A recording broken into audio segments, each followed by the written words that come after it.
Shalom,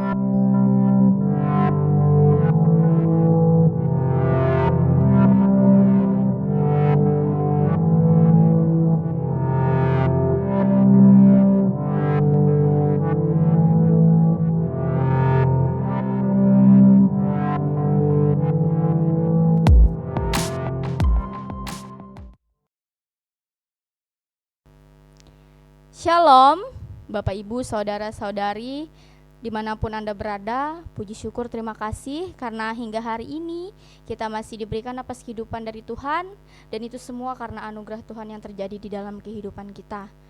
Kali ini saya membawakan kita dalam ibadah hari Minggu secara online yang bisa ditonton di rumah secara bersama maupun dimanapun Anda berada. Nah, kita akan masuk ke dalam ibadah. Mari persiapkan hati dan pikiran kita, bisa persiapkan Alkitab, biasa persiapkan apapun itu untuk memenuhi kebutuhan ibadah Anda. Kita persiapkan hati dan pikiran kita saat teduh sejenak.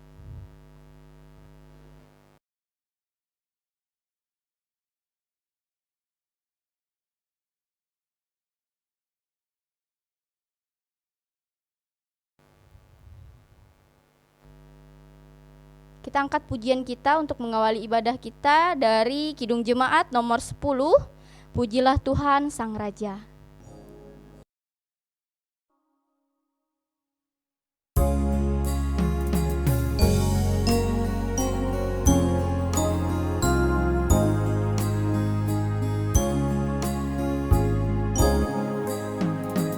Pujilah Tuhan Sang Raja,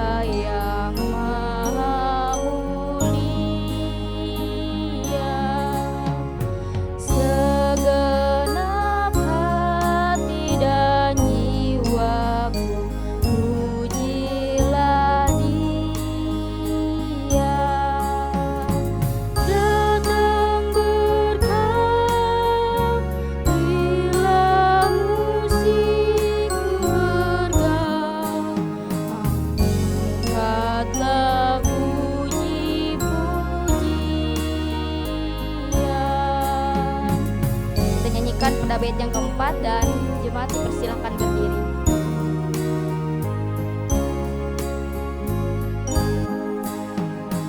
Pujilah Tuhan yang dapat dan mau melakukan, jauh melebihi doamu dan yang kau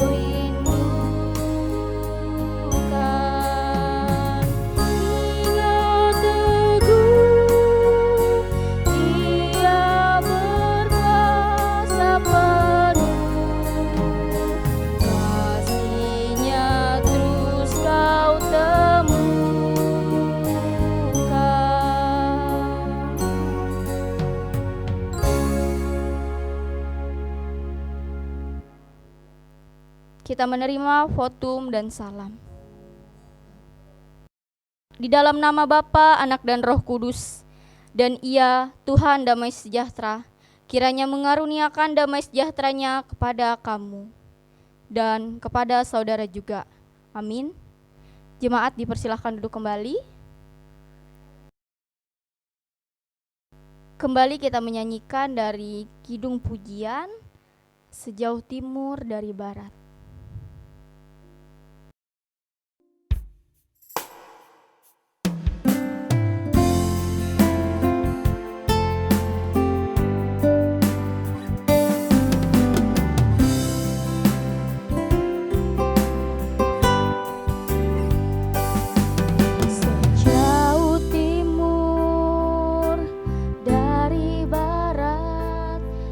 Kau membuang dosaku,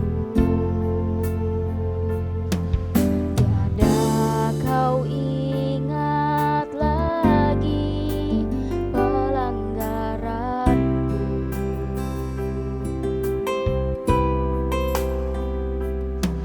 Jauh ke dalam tubir laut, kau melemparkan dosaku.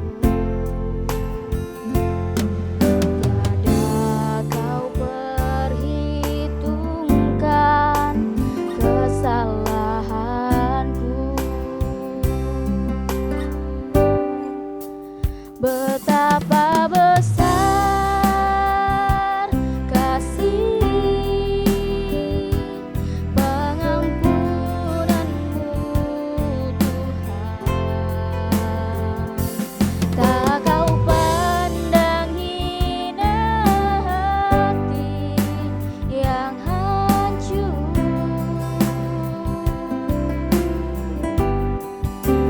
Ku berterima kasih kepadamu ya Tuhan. Pengampunan yang kau beri pulihkanku.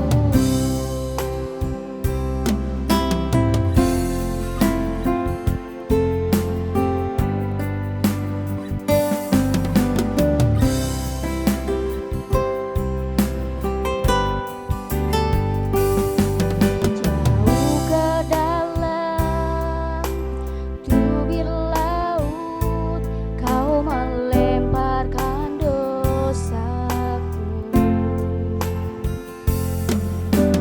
Tiada kau perhitungkan kesalahanku. Betapa besar kasih pengampunanmu Tuhan. Tak kau pandang hina hati yang hancur.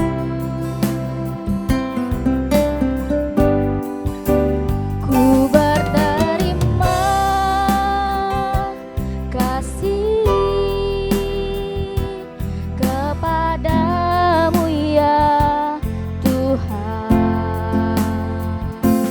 Pengampunan yang kau beri pulihkanku.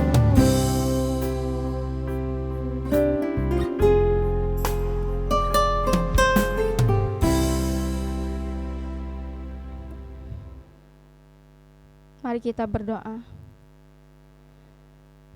Tuhan Yesus, Allah yang baik di dalam kehidupan kami datang kepadamu Tuhan dengan kerendahan hati dan segala dosa yang ada pada kami Tuhan.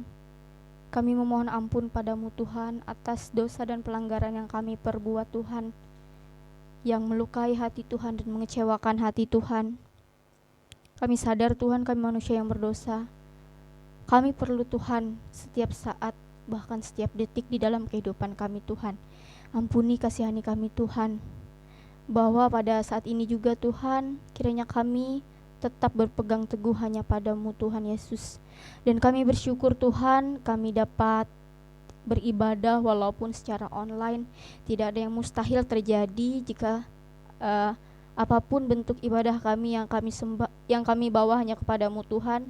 Jika kami membawakan dengan hati dan sepenuh hati hanya kepadamu Tuhan, Tuhan yang melihat setiap hati kami, dan Tuhan juga yang menilik setiap keberadaan kami Tuhan. Kami percaya Tuhan bahwa kuasa Tuhan Yesus bekerja dimanapun Tuhan dan pada siapapun juga Tuhan. Kami juga berdoa Tuhan, sebentar lagi kami ingin membuka dari Alkitab-Mu dari 2 Tesalonika Tuhan, pasal 3 ayat 1-15. Kiranya melalui firman ini, firman Tuhan semakin jaya dan semakin tersebar dimanapun, karena firman-Mu adalah suluh pelita di dalam kehidupan kami dan menjadi pedoman juga di dalam kehidupan kami Tuhan. Jauhkan kami Tuhan dari segala hal macam yang mengganggu kami Tuhan, godaan iblis atau apapun itu, kami ikat, kami tengkal dalam nama Tuhan Yesus, dan kami percaya bahwa Tuhan Yesus menjaga dan melindungi kami Tuhan. Di dalam nama-Mu Yesus kami berserah dan bersyukur. Amin.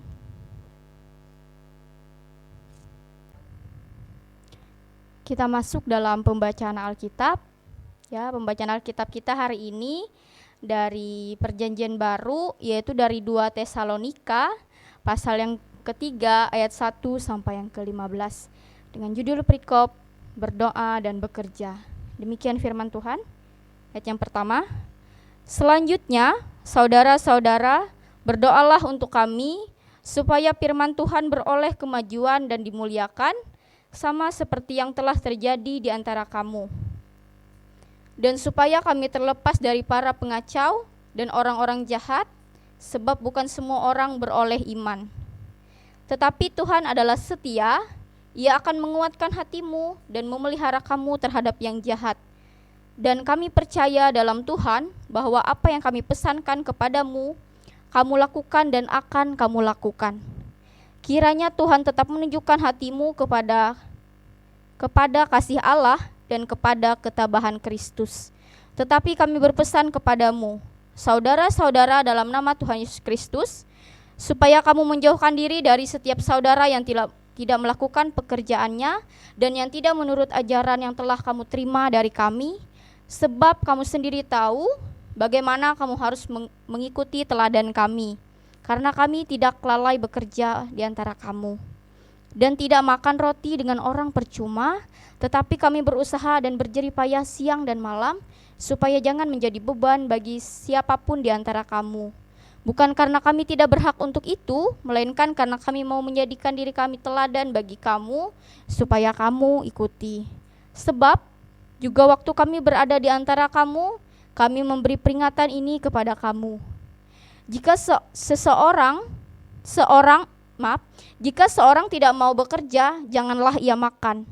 Kami katakan ini karena kami dengar bahwa ada orang yang tidak tertib hidupnya dan tidak bekerja, melainkan sibuk dengan hal-hal yang tidak berguna. Orang-orang yang demikian kami peringati dan nasihati dalam nama Tuhan Yesus Kristus, supaya mereka tetap tenang melakukan pekerjaannya dan dengan demikian makan makanannya sendiri. Dan kamu, saudara-saudara, janganlah jemu-jemu berbuat apa yang baik. Jika ada orang yang tidak mau mendengarkan apa yang kami katakan dalam surat ini, tandailah dia dan jangan bergaul dengan dia, supaya ia menjadi malu. Tetapi janganlah anggap dia sebagai musuh, tetapi tegurlah dia sebagai seorang saudara. Setiap orang yang mendengar perkataanku ini dan melakukannya, ia sama dengan orang yang bijaksana yang mendirikan rumahnya di atas batu. Amin. Shalom.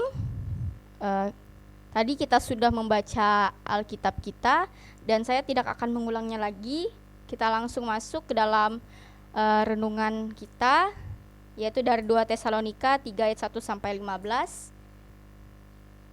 Seperti yang kita tahu, kitab Tesalonika adalah kitab yang ditulis oleh Rasul Paulus, di mana Rasul Paulus ini adalah seorang rasul yang dulunya dia menyangkal adanya kekristenan yang menyembah Tuhan Yesus Kristus yang mati di kayu salib. Dia menentang itu, tetapi ternyata ada rencana Tuhan di balik peristiwa itu.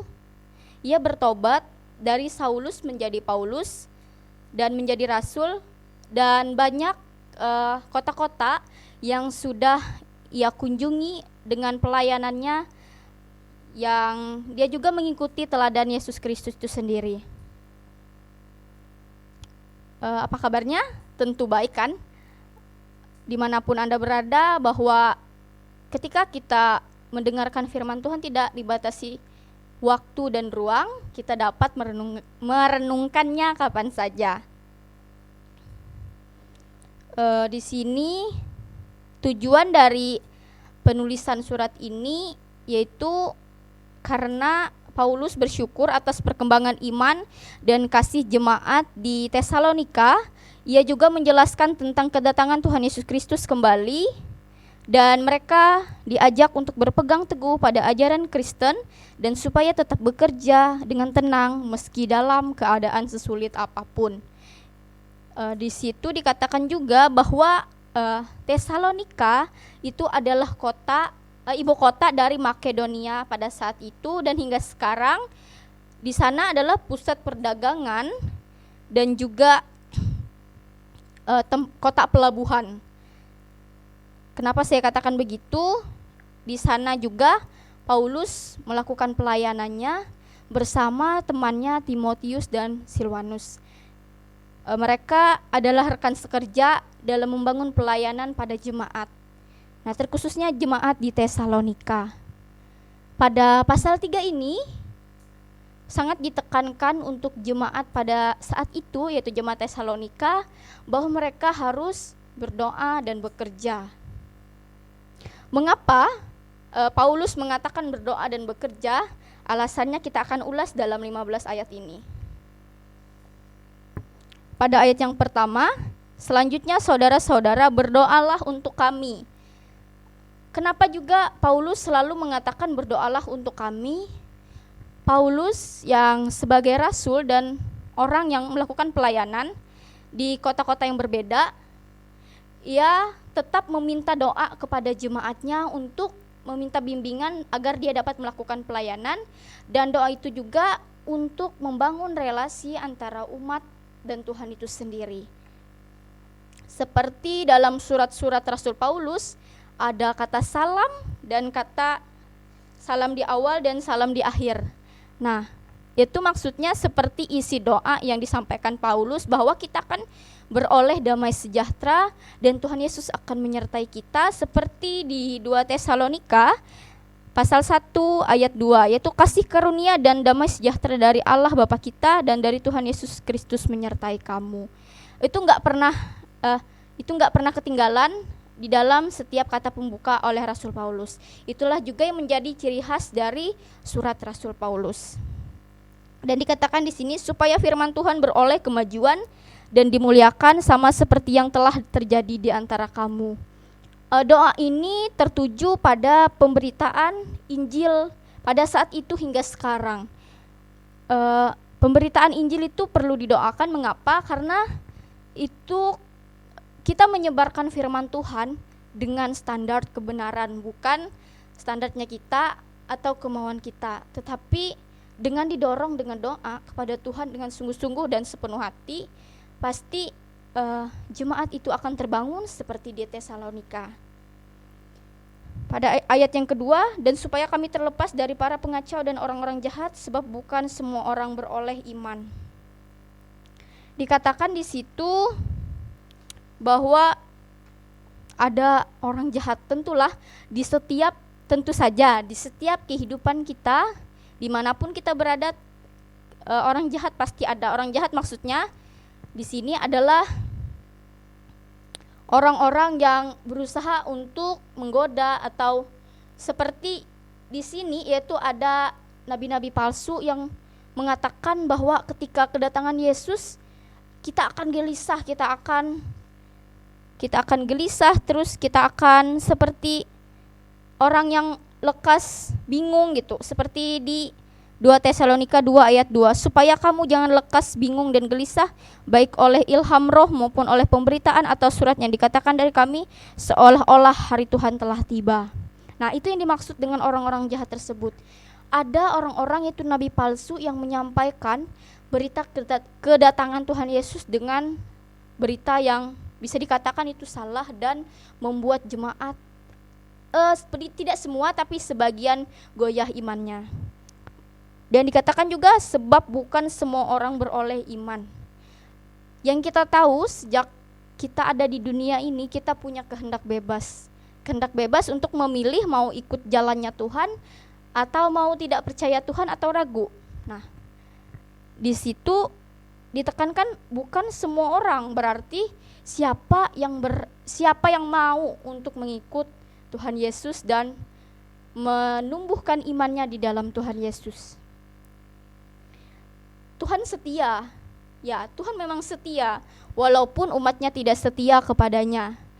Dikatakan pada ayat yang ketiga, tetapi Tuhan adalah setia, yang artinya tidak sedetik pun kita akan ditinggalkan. Tetapi jika kita sendiri yang meninggalkan Tuhan Yesus, itu bukan salah Tuhan, tapi salah diri kita sendiri. Dan begitu pedulinya Tuhan kepada kita, bahwa Ia akan menguatkan hatimu dan memelihara kamu terhadap yang jahat. Hati kita dipelihara oleh Tuhan. Mengapa? Karena di dalam hati Tuhan bertahta dan Roh Kudus Tuhanlah yang bekerja di dalam hati kita. Apakah kita pernah menyadari bahwa Roh Kudus ada di dalam diri kita? Atau bahasanya hati nurani pernah berkata bahwa jangan lakukan ini, itu salah, jangan lakukan itu mencuri atau apa. Secara nggak langsung itu adalah hati nurani yang sering kita katakan. Nah, dalam bahasa yang lebih dimengerti dan bahasa Alkitab yaitu Roh Kudus. Roh Kudus yang adalah Tuhan itu sendiri. Dan juga kita dipelihara dari yang jahat. Semua kebutuhan, keperluan Tuhan sudah pelihara kehidupan kita, dan Ia tahu apa yang kita butuhkan. Maka dari itu kita perlu, dan memang kita perlu Tuhan setiap saat, bahkan setiap detik. Dan Dia juga akan memelihara kita dari yang jahat. Ketika kita dalam godaan si iblis ataupun apa itu yang membuat diri kita goyah, sebenarnya Tuhan ada, sebenarnya Roh Kudus ada, tetap ada di dalam diri kita. Hanya saja kita mau pilih yang mana. Kita mau pilih masuk ke celah-celah yang jahat itu atau tetap mendengarkan Tuhan Yesus. Nah, di situ dikatakan bahwa ya Tuhan Yesus memelihara kita dari yang jahat. Ya begitu setianya Tuhan kepada kita. Dan Tuhan sudah mengasihi kita sebelum kita mengasihi Dia.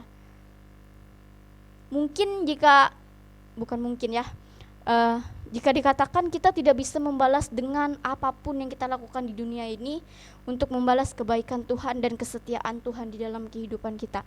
Tetapi ada cara agar kita dapat memuliakan Tuhan dan menyenangkan hati Tuhan selalu.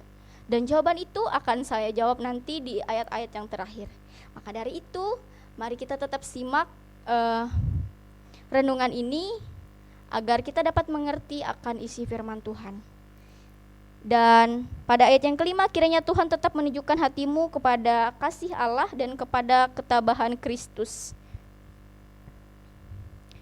Di situ dikatakan bahwa Tuhan Yesus yang adalah anak dari Allah tersebut, Dia menunjukkan kasih seperti seorang bapa kepada anaknya.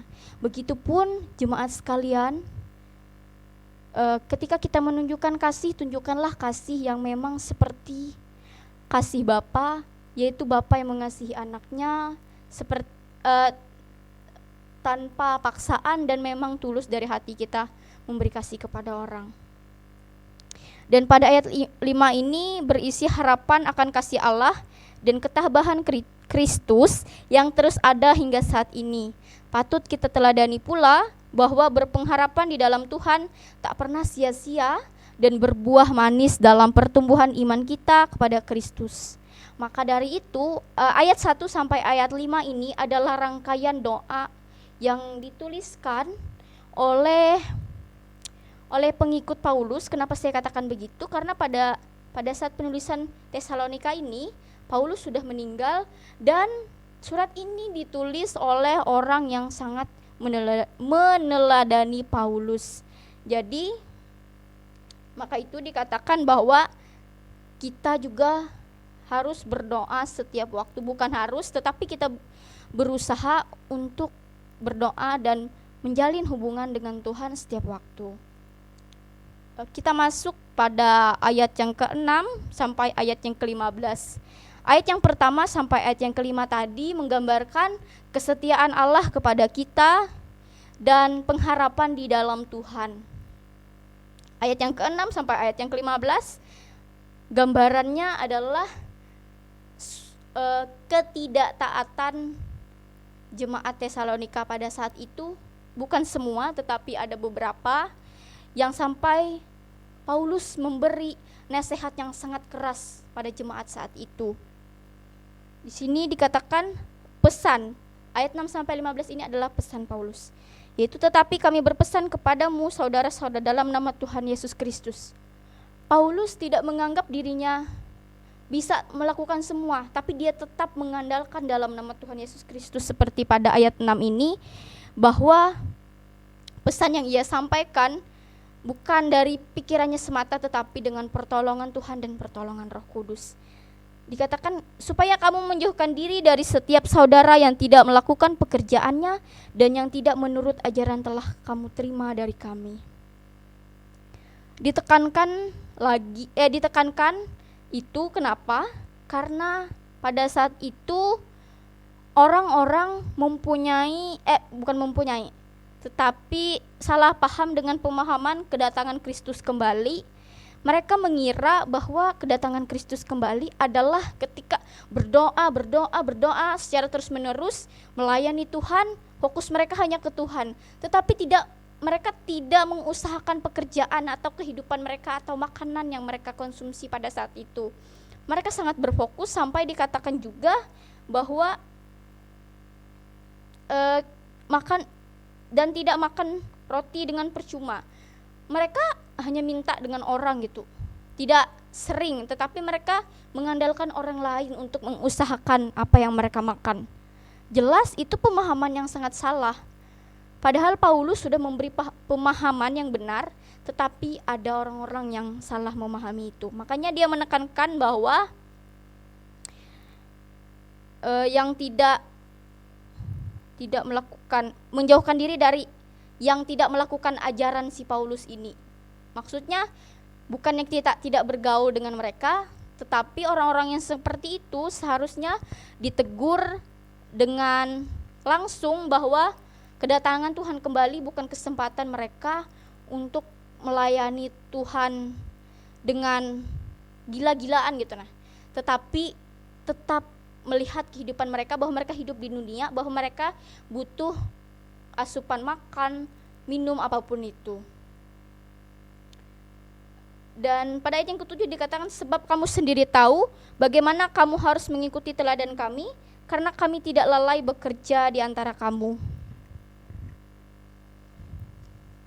Itu dimaksud bahwa Paulus menekankan bahwa ikutlah ajaranku, ajaran yang memperoleh kebenaran di dalam Tuhan dan ajaran yang memang berjalan bersama Tuhan. Kenapa dikatakan karena kami tidak lalai bekerja di antara kamu? Paulus berani mengatakan jadilah teladan seperti aku, bukan berarti dia hanya berkoar berkata-kata, tetapi dia sudah melakukannya dan terus melakukannya. Seperti yang kita tahu, Paulus adalah tukang kemah dan dia menekuni pekerjaan yang ia jalankan. Begitupun Tuhan Yesus bekerja. Ya, pastilah Tuhan Yesus bekerja sampai sekarang. Kalau ada orang yang mengatakan Tuhan Yesus itu tidak bekerja, berarti dia belum mengenal Tuhan Yesus sepenuhnya atau belum mengerti isi firman Tuhan dengan benar.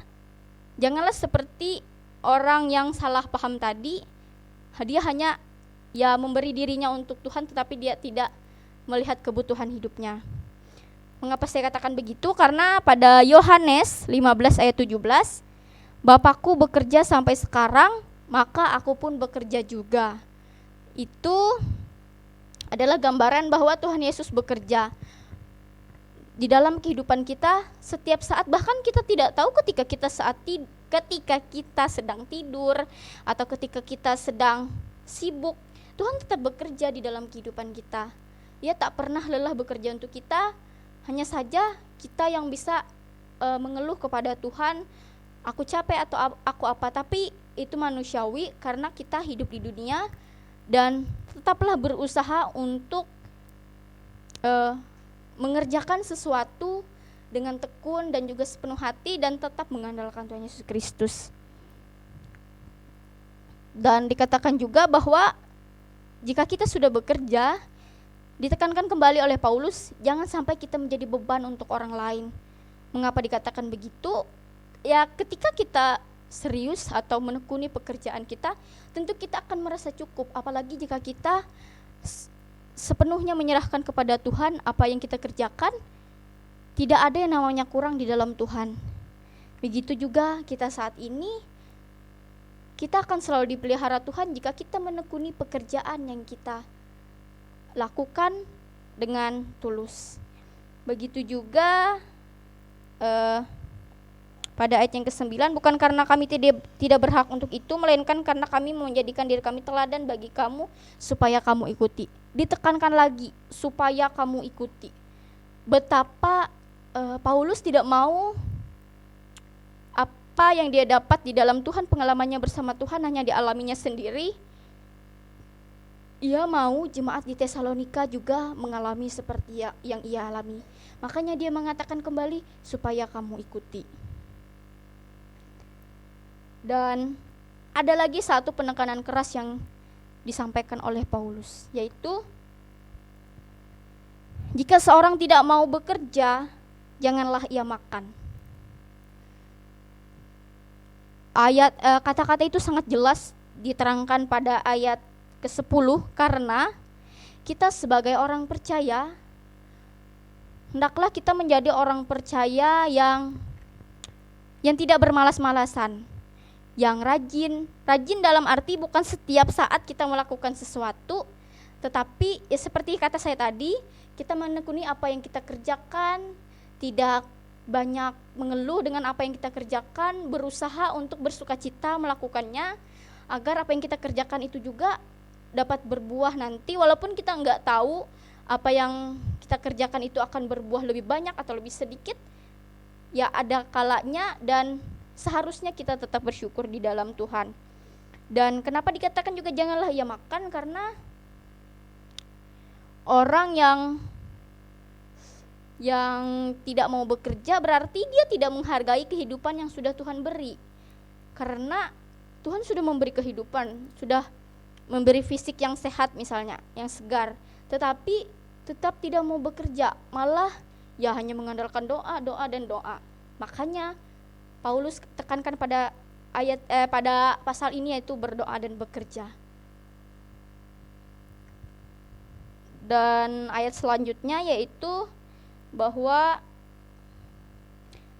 ada orang yang hidupnya tidak tertib dan tidak bekerja, melainkan sibuk dengan hal-hal yang tidak berguna. Ini kurang lebih dengan ayat yang sebelumnya, bahwa di saat orang tidak bekerja berarti orang itu tidak melakukan apa-apa, pasif dan hanya diam menunggu sesuatu yang datang dari Tuhan. Mungkin itu bisa terjadi di kehidupan Bapak Ibu saudara-saudari sekalian, tetapi marilah kita tetap bekerja dengan tetap mengandalkan Tuhan di dalam kehidupan kita, dan hal-hal yang tidak berguna belajar untuk bukan menghilangkan, tetapi pelan-pelan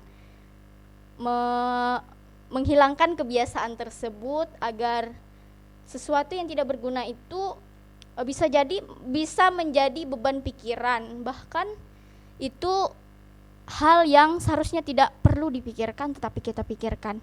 Maka dari itu saya mengajak kita untuk sama-sama belajar untuk mengendalikan pikiran, perasaan dan perbuatan kita, tentunya dengan tetap dalam kebenaran Tuhan. Dikatakan kembali, dinasihati oleh Paulus, tetaplah tenang orang yang melakukan pekerjaannya dan makan makanannya sendiri.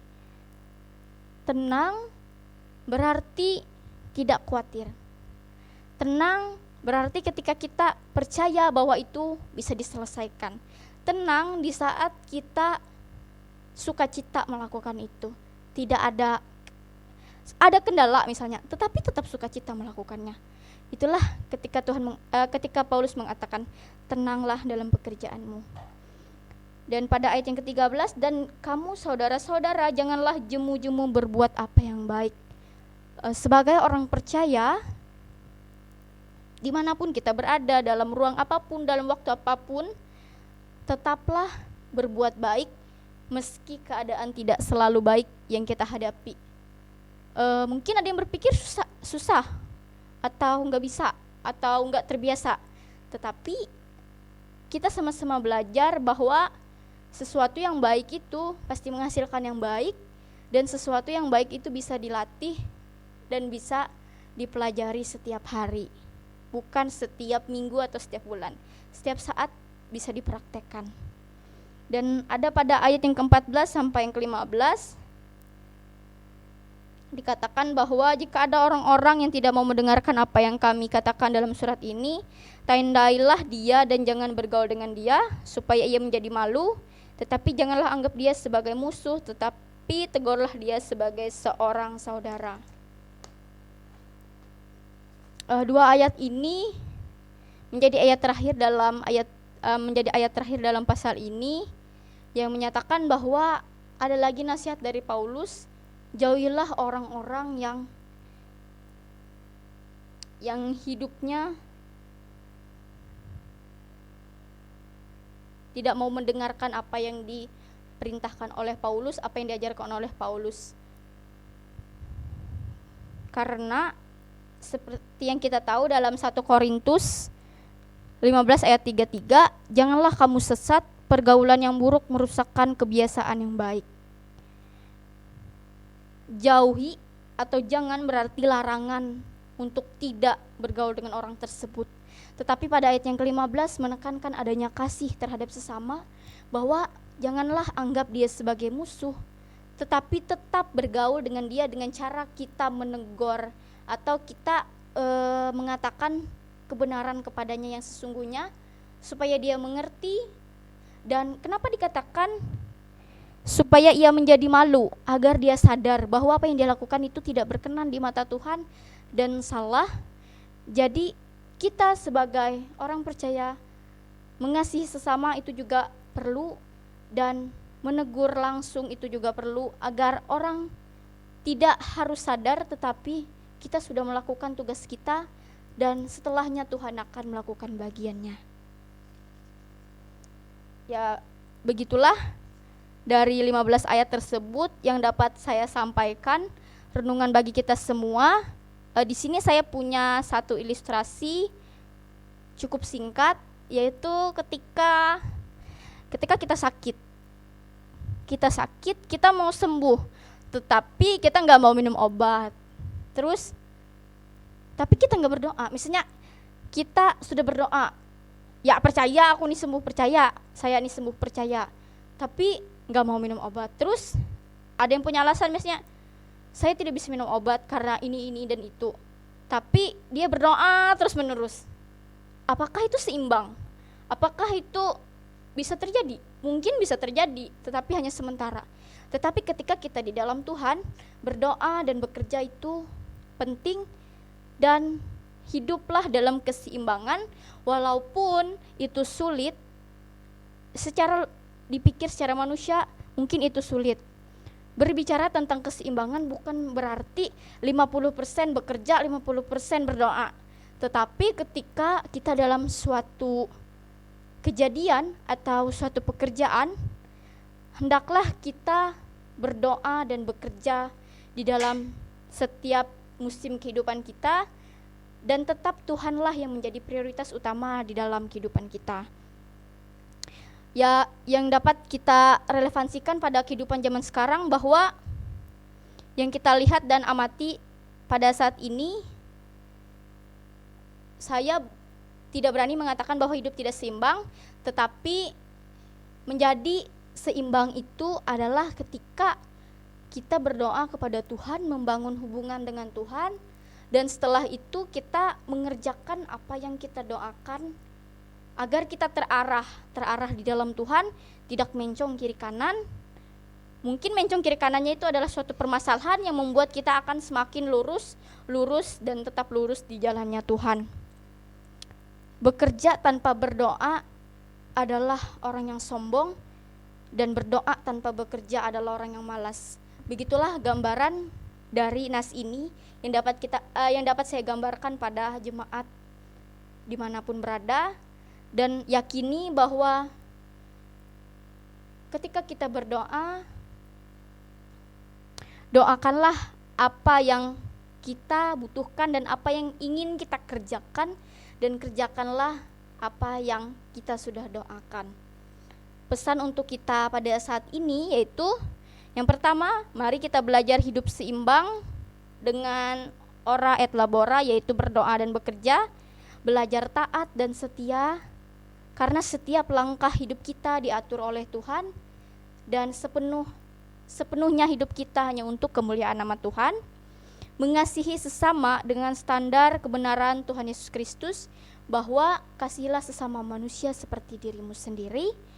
Dan yang keempat, tidak goyah apapun yang terjadi di dalam kehidupan kita, tetap berpegang teguh pada Tuhan Yesus Kristus, karena hanya di dalam Tuhan Yesus Kristus kita memperoleh setiap jawaban dari doa-doa yang kita minta dan kita gumuli dengan Tuhan. Amin untuk firman Tuhan. Tuhan Yesus memberkati dan mengasihi kita semua. Mari kita bersatu dulu sejenak.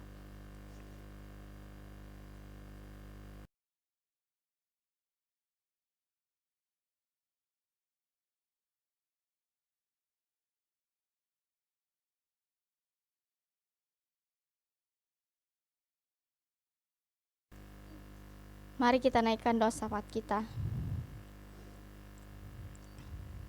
Tuhan Yesus, kami bersyukur Tuhan atas penyertaan Tuhan dalam kehidupan kami. Kasih setia Tuhan yang selalu melingkupi dan memagari kehidupan kami Tuhan.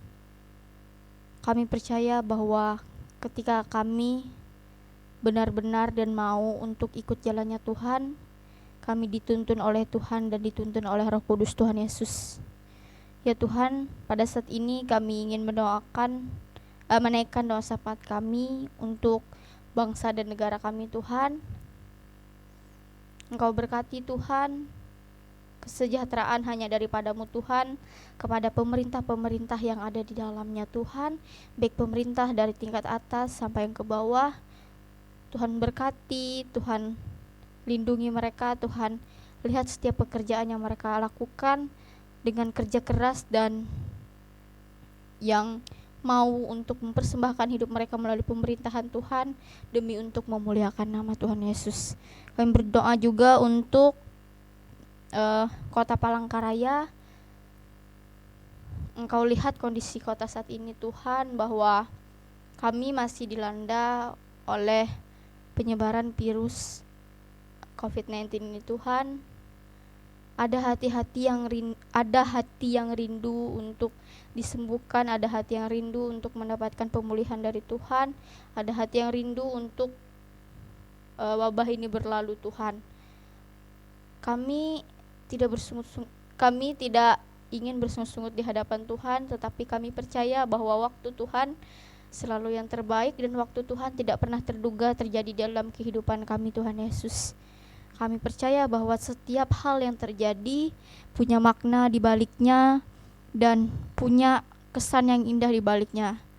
Dan Tuhan Yesus, kami juga berdoa untuk janda duda, yatim piatu, orang telantar.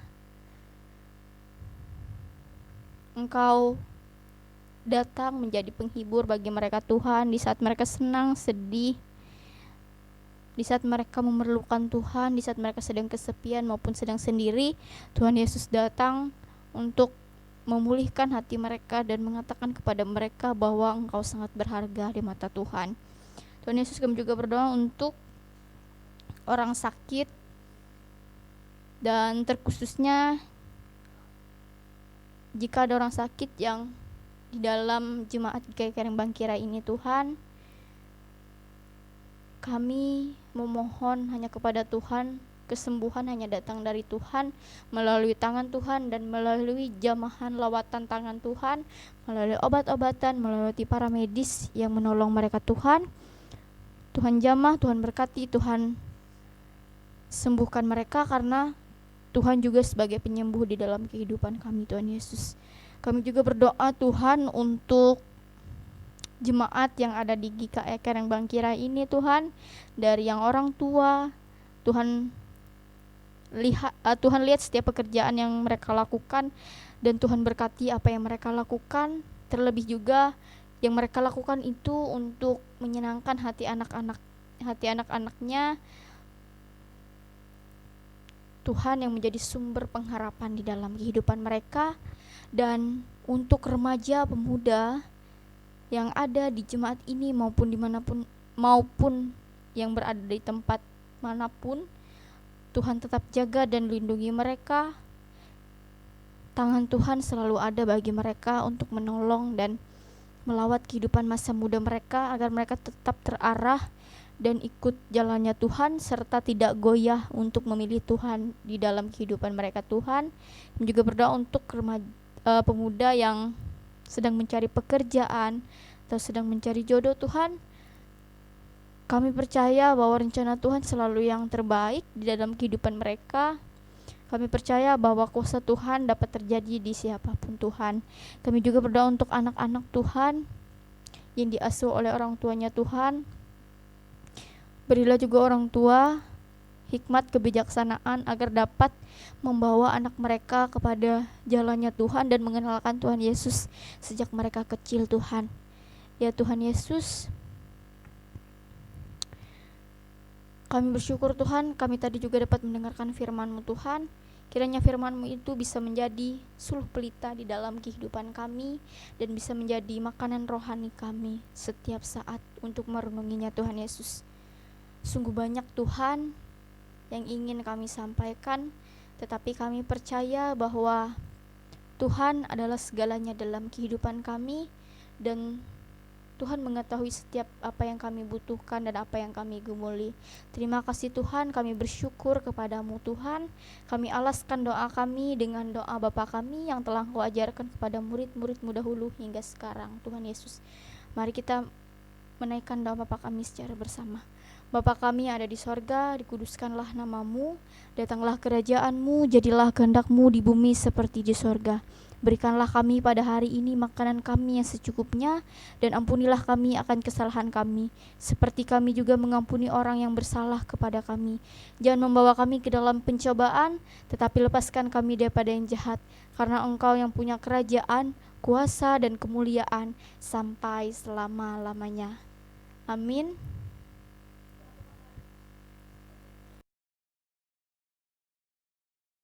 Sekarang ada kesempatan bagi kita untuk mempersembahkan persembahan syukur dengan nas pengantar persembahan. Dengan rela hati, aku akan mempersembahkan korban kepadamu, bersyukur sebab nama-Mu baik, ya Tuhan. Aku tahu ya Allahku bahwa Engkau adalah penguji hati dan berkenan kepada keikhlasan, maka aku pun mempersembahkan semuanya itu dengan sukarela dan tulus ikhlas. Mari kita berdoa. Kembali lagi Tuhan, kami datang ke hadirat-Mu Tuhan. Kami percaya bahwa Tuhan tetap ada di dalam ibadah ini dan Tuhan tetap mencurahkan Roh Kudus-Mu kepada kami semua Tuhan Yesus. Kami ingin mempersembahkan persembahan syukur kami Tuhan. Kiranya persembahan ini kami beri secara ikhlas dan tulus hanya di dalam nama Tuhan Yesus, dan persembahan ini untuk kemuliaan Tuhan dan untuk kemajuan jemaat-Mu dimanapun berada Tuhan, dan juga apapun yang masih ada di dalam kehidupan kami Tuhan, ajarkan kami Tuhan untuk dapat mempergunakannya dengan baik dan seturut dengan kehendak-Mu Tuhan, agar apa yang ada pada kami dapat juga untuk memuliakan Tuhan kembali di dalam kehidupan kami Tuhan Yesus. Kami bersyukur, berterima kasih padamu Tuhan, dalam nama-Mu kami berdoa. Amin. Sebagai lagu persembahan kita dari nyanyian Kidung Baru nomor 133, Syukur Padamu ya Allah.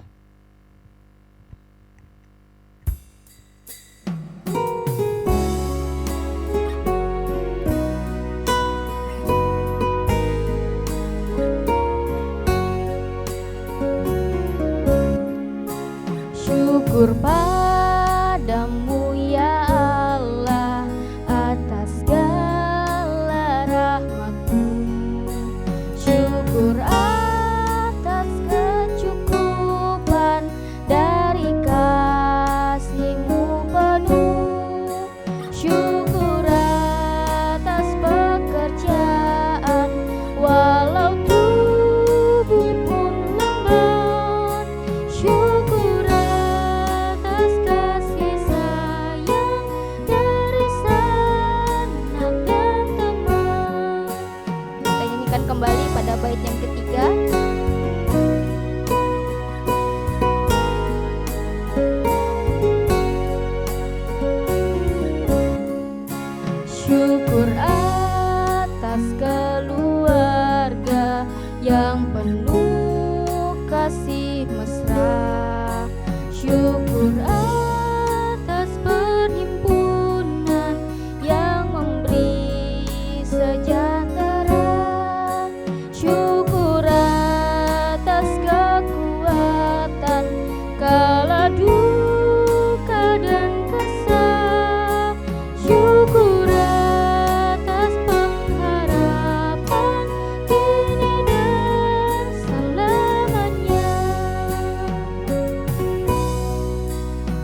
Marilah kita berdiri bersama-sama dengan sekalian orang percaya dari segala masa dan tempat.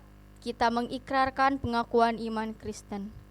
Aku percaya kepada Allah Bapa yang Maha Kuasa, Khalik langit dan bumi, dan kepada Yesus Kristus, anaknya yang tunggal Tuhan kita, yang dikandung daripada Roh Kudus, lahir dari anak darah Maria, yang menderita di bawah pemerintahan Pontius Pilatus, disalibkan, mati, dan dikuburkan, turun ke dalam kerajaan maut. Pada hari yang ketiga bangkit pula dari antara orang mati, naik ke sorga, duduk di sebelah kanan Allah Bapa yang Maha Kuasa, dan akan datang dari sana untuk menghakimi orang yang hidup dan yang mati. Aku percaya kepada Roh Kudus, gereja yang kudus dan am, persekutuan orang kudus, pengampunan dosa, kebangkitan daging, dan hidup yang kekal. Haleluya.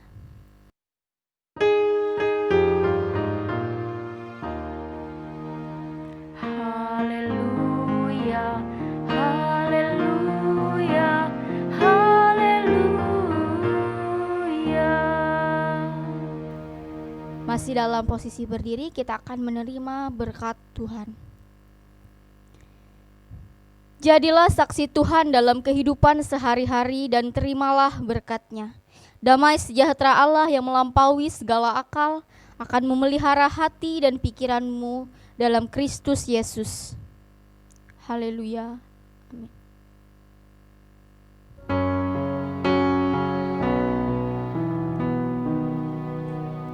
Haleluya,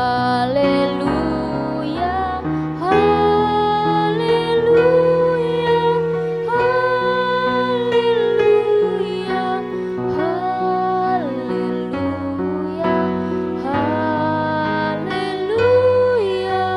haleluya. Amin, amin, amin.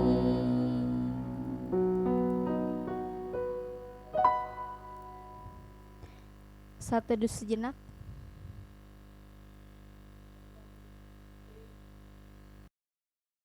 Sebagai lagu penutup, kita kembali angkat pujian kita dari Nyanyikanlah Kidung Baru nomor 188, Tiap Langkahku.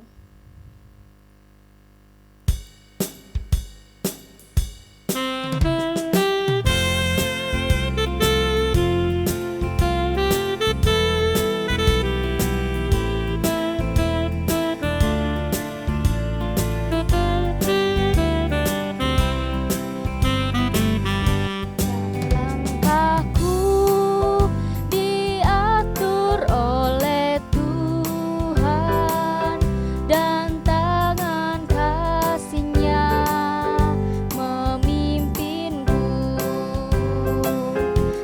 Di tengah badai dunia menakutkan, hatiku tetap tenang teduh. Tiap langkahku, ku tahu yang Tuhan pimpin ke tempat tinggi-Ku dihantarnya,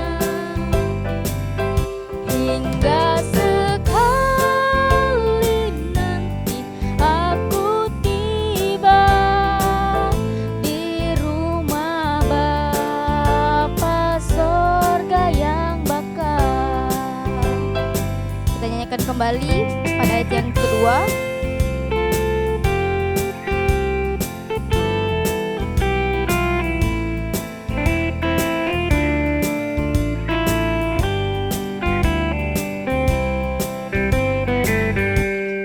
Waktu imanku mulai goyah, dan bila jalanku hampir sesat,